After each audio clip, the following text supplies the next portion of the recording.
Eh bien, nous voilà à la fin de Conte à la maison. Un conte à la maison un petit peu particulier puisque il a remplacé Conte en maison qui avait été annulé au début du confinement.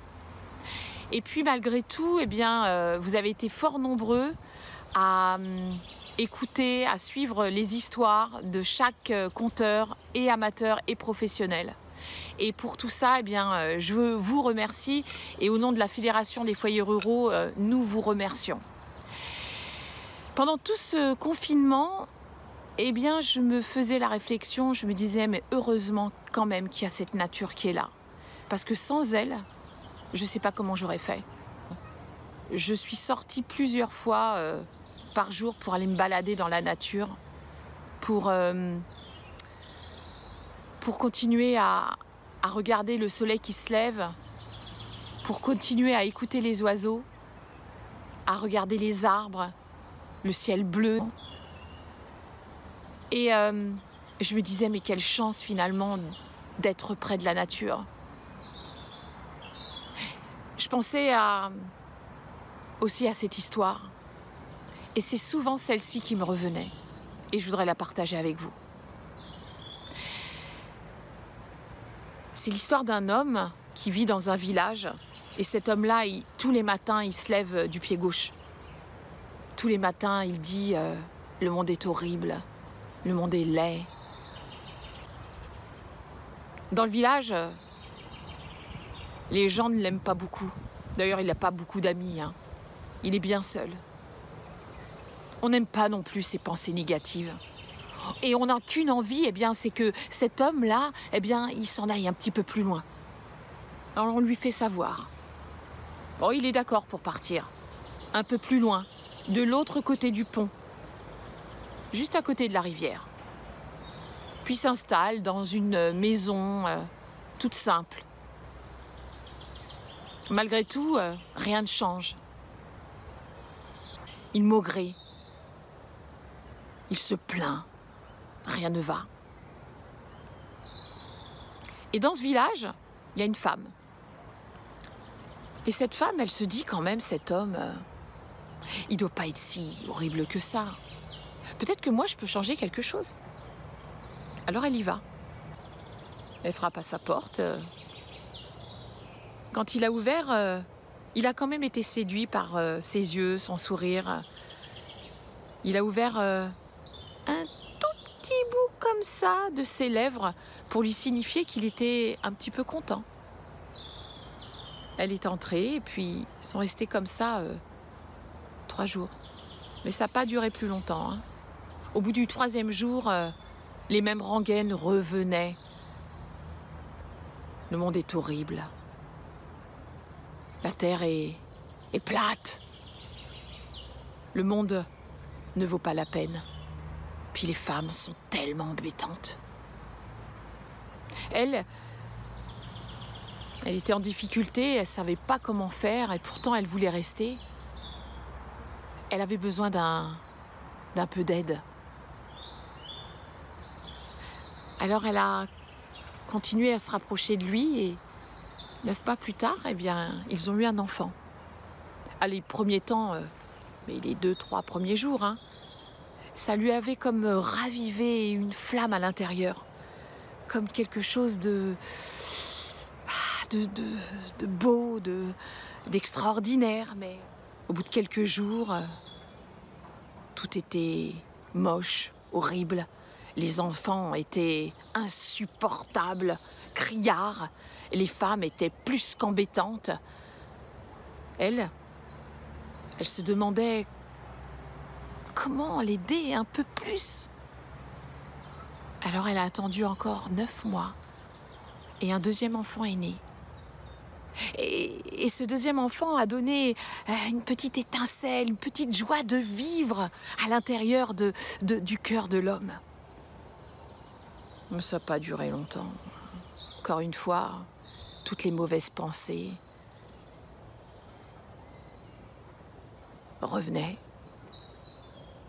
comme des vagues incessantes dans sa tête, dans son cœur. Rien n'allait. Elle était désespérée, cette femme. Elle avait tellement donné, elle avait tellement essayé, mais rien ne changeait. Alors un jour, elle a profité d'une de ses balades. Il s'en allait souvent sur le chemin marcher. Et elle, ce jour-là, elle est sortie dehors, elle était désespérée ce jour-là. Et puis elle a dit, Créateur, mais dis-moi ce qu'il faut faire, aide-nous, aide-le. Qu'est-ce qu'on peut faire de plus? Mais dans le cœur de cet homme, la graine du bonheur, la graine de la joie, la graine de sans souci.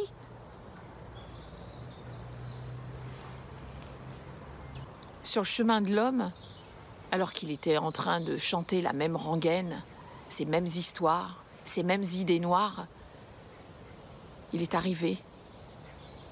Il a dit, dis donc l'homme,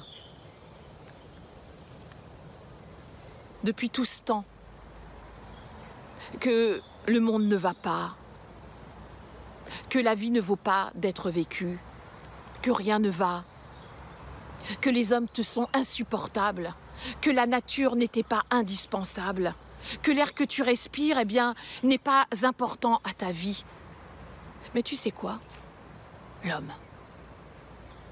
Si tu veux, si tu es d'accord, je vais soulager tes souffrances et je vais enlever tout ce qui t'encombre, tout ce qui te dérange. L'homme, il a dit d'accord. Et c'est à ce moment-là que, sous ses pieds, bien l'herbe s'en est allée. C'est à ce moment-là que, à côté de lui, les arbres ont disparu. C'est à ce moment-là que, au loin, la maison, sa femme, ses enfants, tout a disparu. Le ciel, les nuages, absolument tout. Et il s'est retrouvé dans le vide, suspendu dans le vide, dans le néant total.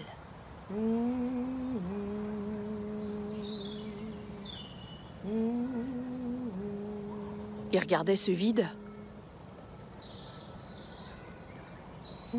Il était bien dans ce vide, puisqu'il l'avait voulu, puisque rien n'allait.